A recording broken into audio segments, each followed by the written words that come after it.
In a recent conversation with Elon Musk and Peter Diamandis, they talked about how people with a positive mindset lived on average 10 to 15 years longer than those with a negative mindset. This blew my mind and sparked a whole presentation that I recently had at BX Networking in the Sunshine Coast, Australia. In today's episode, this is a live recording from a presentation at BX where I talk about why having a positive mindset matters, and I shared some practical tips on building a resilient mindset. I talk about how video marketing is a great training tool to build up your marketing mindset muscles. With all that said, I hope you enjoyed today's episode, and thanks so much for listening.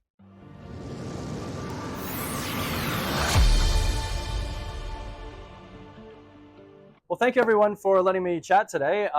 As BX does, they generally do themes for each month for the xCite presentations, and January is all about mindset. So I'm really excited to chat about the mindset of running a business, the mindset of marketing. I listened to a very interesting talk between somebody that you might have heard of, I'm not sure, his name's Elon Musk, and Peter Diamandis, who is a doctor and a leading researcher in abundance and positive psychology. I love him. He founded, I think, the X Prize. I can't remember what it's called. Anyways, they were having a conversation on what was Twitter, now X, and just randomly, I was preparing for this talk and they were talking about mindset, and I was like, no way, what's the odds of that? So they were talking, and Peter Diamandis said that studies have shown people who have a positive mindset live 10 to 15 years longer than people with a negative mindset. Isn't that crazy? That shows you how powerful the way you think shapes your longevity, your health, and if we put that into our businesses, it's going to transform the way that we run our businesses as well. I think that any business coach you talk to, any successful entrepreneur will say that the power of your mindset in your business, of backing yourself, of believing what you're doing, and knowing that it's going to work out, no matter how it kind of pans out, it's probably the most important thing that we need to unlock as entrepreneurs. And I think that's super true. I know for me, that's been my journey in my business as well. So mindset is overcoming things like imposter syndrome. Every business that I've spoken to, every business owner anyways, has struggled with this when it comes to marketing their business, especially when it comes to talking about things online or public speaking. It's like, why would anybody want to hear from me? You know, I don't really know what I'm talking about. People are going to figure that out and I'm going to be outed as a fraud. And it's like, where does that come from? That's so crazy to think that, you know, you've been working in your career for so long, you're an expert at what you do, but yet you're still thinking that you're not good enough and that you're not somebody that people want to listen to. So mindset is really unlocking that you do have value to add to the world. And if you can change that perspective from why would anybody want to listen to me to being you're doing a disservice to the world if you're not sharing your message, right? You're not helping people with your expertise if you're hiding behind your own insecurities and your own doubts. So I think mindset is probably the most important thing, not just with your marketing, but with your business at large. And so I'm going to talk a little bit about how I think you can help train a good mindset, especially with your marketing, because that's what I do. So I'll focus on that. But I think mindset is a matter of training. It's just like going to the gym, or let's say you're launching a new business. You're going to have to put in the work. You're going to have to do some planning, and it's just consistency. If you are trying to get new clients, you're not going to get any clients by calling one person and going, oh, they said no. I must be a failure. I got to give up. You have to keep calling, right? You have to keep knocking on doors. You have to keep showing up. So that mindset of going, there's going to be 99 no's before I get that one yes of somebody who actually does want to work with me. That resilience is just kind of going, look, it's not no, it's no, not now. I'm going to move on and I'm going to find somebody else who sees the value in what I do and is willing to work with me. So that mindset, I think, can be trained just like a muscle. You know, you don't go to the gym one day and suddenly have a six-pack. It just doesn't work like that, unfortunately. Otherwise, we'd all look like Arnold Schwarzenegger or, I don't know, female equivalent. You'd all be stunning if you could just go to the gym once, do some sit-ups, and suddenly, you know, amazing Adonis. So I think it's just like that with your mindset. Your brain is a muscle. I mean, not physically, but it is just like a muscle. You have neurotransmitters, pathways, and neuroconnections that over time you train. If you have negative framing, you can start looking at positive psychology of gratitude practice, of sending thank you notes to friends, clients, family members each day, and that will start training your brain to connect different neural pathways to see the world in a more positive way. Now, I know I'm going on a bit of a tangent here. I'm going to bring it back to marketing. I think that in terms of your marketing, to learn how to back yourself and get yourself out there, I'm a bit biased, but I think the best way you can do this is through video marketing.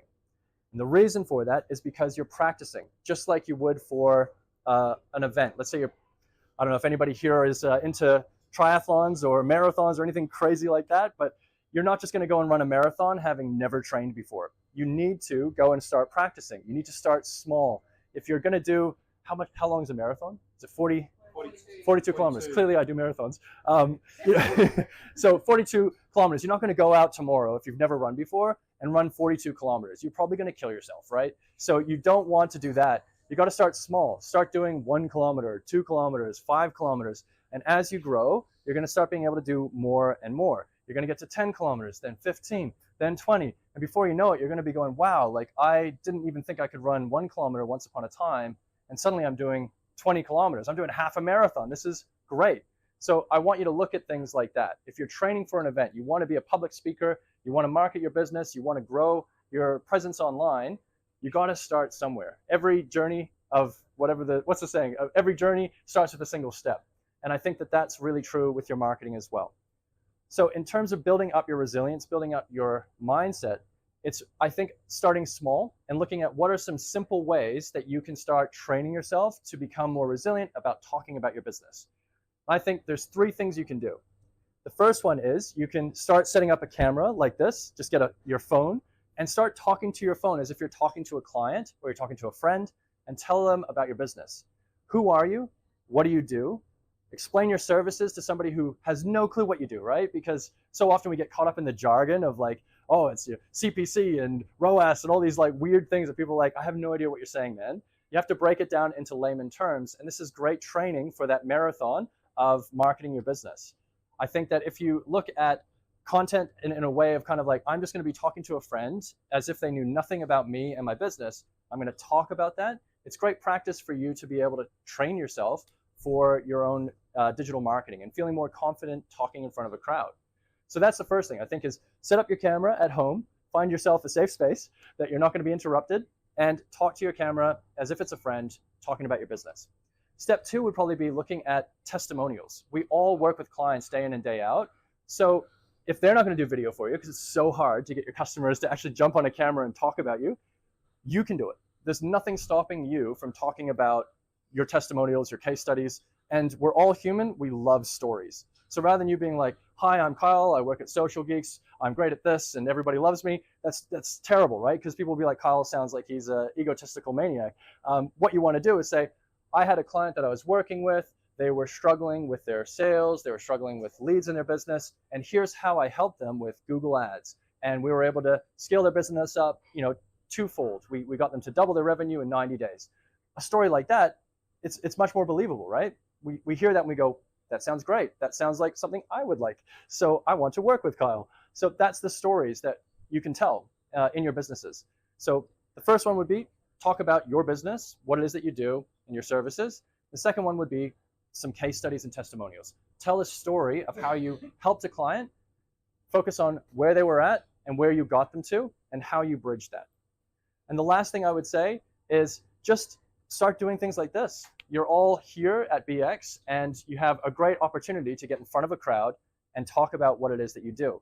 And trust me, I did a presentation in this exact group probably a year ago, and I remember being so shaky and nervous and being like, oh, this is terrifying. But then practice makes you more confident. You get up, and trust me, you might see people on stage and they look super confident. We're all nervous wrecks before we jump in front of a crowd. Like Bobby, you do a lot of speaking and engagements. I imagine, maybe you don't, but maybe you're. I'm scared to do 40 seconds. There you go. Yeah. Your heart rate goes up. We all feel that same adrenaline rush before talking, and I think that's what connects us as humans, is that we all feel that fear. But bravery is not the absence of fear. It's facing your fear head on and still doing what you know you need to do. So on that, guys, I really appreciate your attention today. I hope that was an insightful presentation on mindset in your marketing, in your business, and in your life. And yeah, that's it. Thank you so much. Yes. Any questions? Yes, Amy. I know you shared in a bit before, I can't remember, shout out for 40 seconds, that share their stories. Yes. So can you maybe give us some insight about that in terms of the mindset you spoke about just now? So in terms of helping them with their podcast for the mindset, so how do I do that with clients? Or yeah, okay. Yeah, so with my business, what I do is I help clients by jumping into a call. Anthony's actually just started with us to do this. And sometimes it's really awkward to talk to a camera. I get it. It's like we don't all talk to ourselves. It's, you know, people think we're crazy if you do that. So talking to a camera does feel pretty unnatural. So what we do is we jump into a video session and we use it like an interview format. So I ask the questions, and it's a lot more natural to have a conversation with somebody rather than talking to a wall. Which we all find, well, if you don't find it weird, there's something wrong, I think, there. So that's the service that we provide. Try to make it a coaching, kind of a comfortable therapeutic session in a way, and talk through people's businesses. And then what I do is I edit myself out. We use the content of that conversation of the client, and then we're able to use that for YouTube, social media, and AI is great. We can transcribe it and create blog articles out of those videos as well. So yeah. And then if you do enough content, I think it's also good to start a podcast, because you can take that audio as well and set that up. But generally, you want to have a bit of content before you do that. You don't want to jump in straight away, I think, and do one. Yes, Chris? You think that, this is what I'm thinking, I think, it's a question, you think that Facebook stories are quite an underutilized way of leveraging this? Totally. I feel like Yeah. Yeah. instead of going like this, I'm always looking at it. Yeah. Yeah. So, I didn't realize this, but Instagram Stories is one of the top channels for social media in terms of viewership. They have something like 800 million views a day on Instagram Stories. So Facebook as well. Facebook Stories is really popular. The reason I push video so hard is obviously I have a vested interest here, so I'm a bit biased, but you do get a lot more visibility. I say this to clients all the time. If you look at your Facebook page or your Instagram and you're posting images, just look at how many people are engaging on that. Chances are it's no one, because the visibility on that is just the people who follow you. And out of that, it's less than 3% of your followers will see your posts. But with video, you're getting in front of anyone who is interested in the topic you're talking about, and people scroll through their video feed a lot more. So you're actually going to get a huge reach of organic traffic of people who've never heard of you, but might be your target market. So if you're not doing video, you're just missing out on that huge opportunity of people who are wasting way too much doing this on their phones, and you might pop up, you know? So that's why I think video matters, and then you can share that to your stories as well. Yeah.